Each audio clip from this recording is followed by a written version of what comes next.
Você já percebeu que muitas vezes quando a nossa casa tá bagunçada, parece que aquilo reflete como tá a nossa mente? E eu me vejo assim constantemente. Aconteceu uma coisa comigo especificamente nesse domingo agora que eu quero contar para vocês nesse vídeo. E eu vou falar da importância de como eu consegui me desapegar, como eu consegui me livrar aos poucos. Eu tenho conseguido me livrar da ansiedade. Oi, tudo bom, pessoal? Meu nome é Karine Otto, esse canal é novíssimo, então se você se inscrever nesse canal e dar um curtida nesse vídeo, você vai estar apoiando uma pessoa que já começou na internet tem tempo, mas resolveu recomeçar. Eu gosto muito de pessoas que têm a coragem, né? Eu admiro muito pessoas que têm a coragem de começar depois de uma certa idade. Eu acho que não existe idade certa pra nada. Se você quiser me apoiar, é só se inscrever aqui no canal e assistir esse vídeo até o final, que eu tenho uma historinha muito interessante pra contar pra vocês. Eu confesso que eu não sou a pessoa mais organizada do mundo. Na verdade, não é que eu sou desorganizada, eu sou bagunceira. Eu amo organizar, mas eu bagunço com muita facilidade. Muitas vezes porque aqui dentro da minha cabeça existe uma certa bagunça e eu digo às vezes lá no Instagram que a minha cabeça parece que tem várias abinhas abertas. Inclusive, eu já diminui bastante. Até um tempo atrás parecia que tinha umas 100 abas abertas, agora tem umas 15. Então eu já diminui bastante aí, né? A quantidade de abas abertas na minha cabeça. Mas muito daquilo que a minha casa reflete como eu estou me sentindo por dentro. E o que aconteceu no domingo, né? Pra eu contar pra vocês. Na verdade, não é a primeira vez que isso acontece. Mas quem tem ansiedade e vive com ansiedade há muito tempo como eu, né? Desde muito nova. Quando eu fui diagnosticada com TAG, né? Transtorno de ansiedade generalizado, eu tinha meus 20 e poucos anos. Então, assim... Mas eu lembro que antes dos meus 20 e poucos anos, eu lembro de um episódio quando eu tinha lá uns 16, 17 anos, que eu tava na casa da minha bisavó e eu senti o que eu vou contar pra vocês que eu tava sentindo no domingo. Agora, com 39 anos, ou seja, tem muito tempo já que eu sinto isso, então eu conheço muito bem o meu corpo, né? Se você ainda não conhece o seu corpo, já passou da hora de você começar a entender, né? De você parar pra perceber algumas coisas. Uma delas comigo acontece o seguinte, eu começo a sentir um calor. Esse calor vem daqui. Então, eu sinto como se estivesse ardendo aqui no meu peito. E eu lembro que a primeira vez que isso aconteceu foi de madrugada na casa da minha bisavó. E a minha mãe, a gente estava dormindo num quarto, todo mundo junto, eu, uma amiga minha mãe, a gente ia passar alguns dias, né, feriado, acho que na casa da minha bisavó, que morava na Bahia. E aí eu falei, mãe, tá pegando fogo, tá queimando aqui. E eu lembro que a minha mãe ficou meio sem entender, né, e aí a gente passou batido aquilo lá e eu comecei a sentir isso em muitas situações da minha vida. E no domingo eu tava assim, sentindo uma ardência aqui no meu peito. E eu sei que não é problema de coração.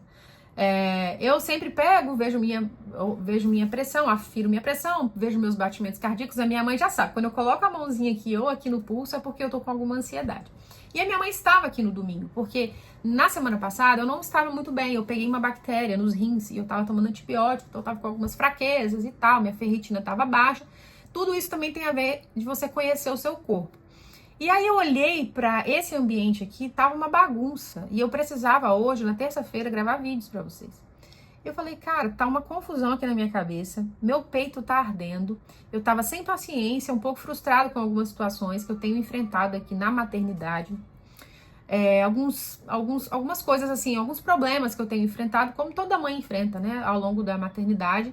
E eu falei assim, acho que eu ficar aqui... O que é o meu padrão, né? Geralmente eu fico, fecho tudo, ligo o ar-condicionado, faço uma comida para comer e aí eu fico ali naquele momento meio luto, né? Meio caverna. Mas dessa vez não. Eu tava sentindo essa ardência, eu falei assim, antes que isso piore e que eu comece a me deteriorar, eu fiz algumas práticas que eu quero falar para vocês. A primeira delas, que tem me ajudado muito a me livrar da ansiedade, é a escrita terapêutica. Gente, só lembrando, eu faço acompanhamento com psiquiatra há muitos anos, tá? Eu tenho acompanhamento com médico e remédio. Eu tomo um remédio para ansiedade há mais de 10 anos e volta e meia a gente muda a dose, meu médico dá uma olhada, eu faço meus exames, então tá, eu tô sendo acompanhada. Já fiz terapia por anos, mas no momento eu vou falar para vocês o que eu tenho feito, que é a escrita terapêutica. Tá? Primeiro, eu percebo o meu corpo. Eu sinto essa ardência, ou eu começo a sentir um formigamento. Antes de começar a gravar esses vídeos hoje, eu comecei a sentir uma tensão no pescoço. E eu falei, peraí, isso aqui é ansiedade. É porque eu sei que quando eu tenho muita coisa pra fazer, eu coloco muito peso em cima de mim. Então, eu dei uma relaxada, tomei uma água, coloquei meus pés pra cima, fiz uma respiração mais lenta, fiz alguns exercícios que eu posso trazer para vocês em um vídeo específico. E aí eu percebi o meu corpo, automaticamente eu começo a perceber que eu estou ou com o pescoço muito tenso, ou com o meu peito ardendo, que esse pra mim é o principal sinal. E aí depois eu começo a sentir calor. Eu começo a dar uma onda de calor, assim. Eu fui na minha médica, e a minha médica tava até, talvez, Karine, você tá entrando na menopausa, alguma coisa. Eu fiquei preocupada, mas não era ansiedade mesmo. E aí eu pego e começo a escrever. Assim que eu começo a perceber que o meu corpo vai trazer a ansiedade, a primeira coisa, antes eu ficava tentando prender, não posso sentir ansiedade, não posso sentir ansiedade. Então, a primeira coisa é perceber o corpo. A segunda coisa é deixar o sentimento, não fica tentando reprimir aquilo que a gente quer, né? A gente quer reprimir, a gente quer que aquilo passe a qualquer custo. Então, eu falei, não, beleza, tá vindo, vem, e aí eu vou escrevendo. Enquanto eu sinto, né? Enquanto eu tenho aqueles sentimentos ali, eu começo a escrever. Às vezes são sentimentos muito aleatórios, são pensamentos muito aleatórios e eu começo a escrever. O papel que tiver na mão. Ontem eu estava esperando meu filho na aula de basquete, eu estava lendo um livro e estava com uma caneta na mão. Comecei a pensar algumas coisas meio malucas e comecei a anotar. Gente, cerca de 15 minutos começa a melhorar. Então eu fiz esse segundo passo, que é a escrita terapêutica, e peguei tudo que estava espalhado pelo meu quarto e joguei tudo em cima da cama. Por quê? A cama, eu ia precisar dormir na cama de noite. Então, eu ia ser obrigada a terminar a minha tarefa de organização. E aí, eu comecei a organizar. Focar naquilo que eu poderia fazer, naquilo que estava desnecessário ali no meu escritório, que é esse cantinho que eu tenho aqui. Eu joguei 2 sacolões de lixo de papel fora. Coisa de menino de escola de 3, 4 anos atrás. Livro velho, livro assim, né? Livro de escola velho, que já foi utilizado. Conta que não tem necessidade. Coisa de correio, aviso. Um monte de caderno. Eu joguei acho que uns 3 ou 4 cadernos fora, que não tinha nem folha nenhuma para usar mais. Folha de rascunho. Então eu fui eliminando aquele lixo e aquela sensação de ardência foi passando.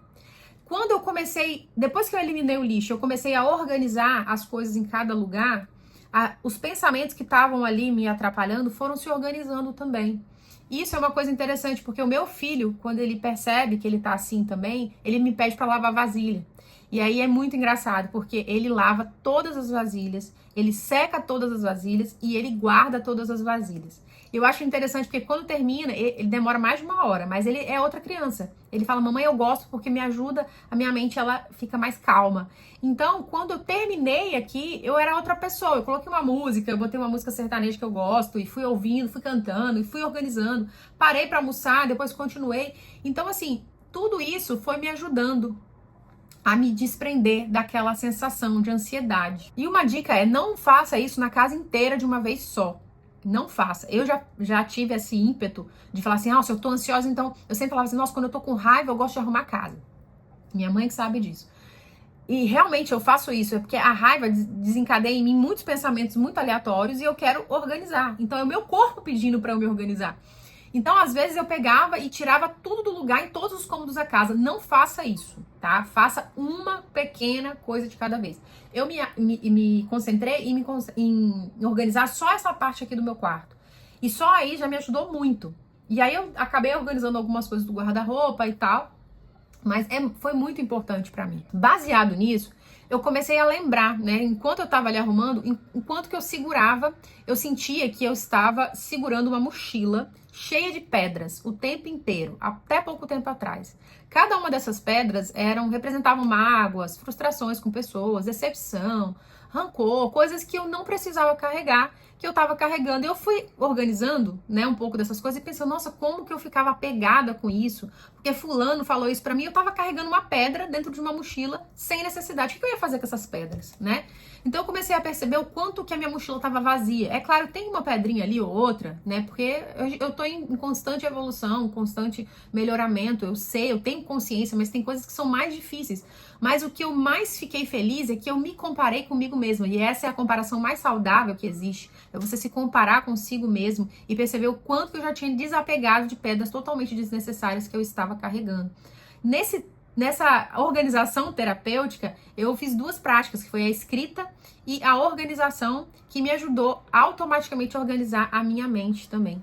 Então, isso tem me ajudado a eliminar a minha ansiedade, tem me ajudado a ter desapego de mágoas, de coisas ruins que às vezes eu estava guardando.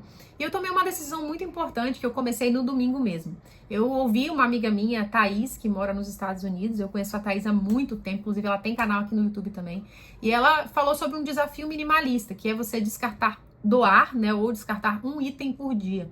Nessa arrumação, eu descartei e doei muitos itens. E aí, todos os dias eu preciso doar. Por exemplo, no dia 1, eu faço a doação de um item. No dia 2, 2 itens. No dia 3, 3 itens. No dia 4, 4 itens. E chega no final, você já doou mais de 400 itens. Quem vai fazer isso 30 dias recorrentes? Eu coloquei como meta 15 dias. E aí, no final dos 15 dias, eu já vou ter doado muita coisa. Então, eu separei uma caixa. E aí, no primeiro dia eu coloquei uma coisa nessa caixa. Ontem, que foi o segundo dia, 2 coisas. Hoje, terceiro dia, 3 coisas. E eu vou dando um ok na minha agenda. Então, dentro dessa caixa, eu vou acumular um monte de coisa que eu não tenho mais necessidade, mas que pode servir para outras pessoas. Isso representa muito, assim, na nossa vida. Às vezes a gente pensa que é só uma organização, é só uma arrumação, é só uma doação. Mas quando você percebe que quando você doa algo ou quando você organiza algo, você também está se organizando aqui dentro, você encontra algo libertador de graça e que vai te ajudar, assim, infinitamente mais do que muitas coisas que às vezes você acreditava. Às vezes você pensa que, se fulano gostasse mais de mim, porque se eu ganhasse tantos mil por mês, às vezes isso não vai fazer tanta diferença quanto você aprender a desapegar e a se organizar sozinho. Muitas vezes eu tenho alguns tipos de conversa com meu filho que são um pouco até adultas demais, mas ontem eu falei com ele que o desconforto, ele tem que te trazer algo de bom. O desconforto, ele tem que ser normalizado. Porque se a gente vai na academia e a gente se sente aquele desconforto muscular, a gente não para na mesma hora. Porque a gente sabe que é normal. Quando a gente pega peso, a gente sente que dói. Então, às vezes, eu tava olhando para esse ambiente, tava bagunçado, tava todo desorganizado, tava desconfortável. E aí tá tudo bem, deixa eu passar. A mesma coisa com meus pensamentos. Tava desconfortável, tava com um monte de coisa, começou a transparecer no meu corpo, a ter sintomas de crise de ansiedade. Eu falei, antes que isso aconteça, eu vou me organizar, eu vou lidar com esse desconforto aqui. Ao invés de tomar uma pílula mágica, que é o que muita gente quer, né? Que é uma pílula para a ansiedade, uma pílula para o emagrecimento, uma pílula para se livrar da paixonite por aquela pessoa. Eu não tô falando que tomar remédio é ruim, desde que seja prescrito. Eu tomo remédio. Eu tomo um remédio para ansiedade e ele me ajuda muito. Mas a gente também tem que fazer por nós mesmos. A gente tem que aprender a lidar com esse desconforto e de uma forma saudável, de uma forma que seja positiva. O desconforto, ele vem por algum motivo. Esse desconforto que às vezes você sente de carregar esse peso, ele tá ali por algum motivo. Se você tá carregando uma mochila pesada e tá desconfortável para você, é porque você tem que desapegar dessas pedras. E foi isso que eu tentei fazer. Então, o desconforto, ele tem um objetivo. E como exercício, eu quero que você digita aqui nos comentários para mim a palavra desconforto, porque eu sei que você chegou até o final. E o exercício que eu quero que você faça é que você olhe para os desconfortos que você tem enfrentado hoje. Escolha um desconforto. E pense sobre esse desconforto. O que esse desconforto pode me ajudar? Como eu posso lidar com ele? O que eu posso desapegar? Qual o pensamento que eu posso rebater? Que eu posso olhar de uma maneira, de um ângulo diferente para que eu consiga lidar melhor com esse desconforto? Faça isso e comenta aqui, que eu quero saber se você chegou até o final do vídeo, como eu disse pra vocês. Eu tô muito, muito feliz de ter você aqui nesse canal. Eu espero que você e eu possamos crescer cada dia mais, evoluirmos, melhorarmos como pessoa e poder influenciar outras pessoas assim também. Por isso que eu peço para que você encaminhe esse vídeo para alguém que esteja precisando desapegar, que esteja passando por alguma ansiedade, algum problema na vida e que às vezes não vê uma luz no fim do túnel. Eu já vi muitos vídeos como esse na internet que me ajudaram e é um prazer para mim, é uma honra. Nossa, é uma coisa incrível poder também ser essa pessoa que vai ajudar outras pessoas. Para mim esse é o meu propósito de vida. Um beijo, gente. Até o próximo vídeo. Tchau.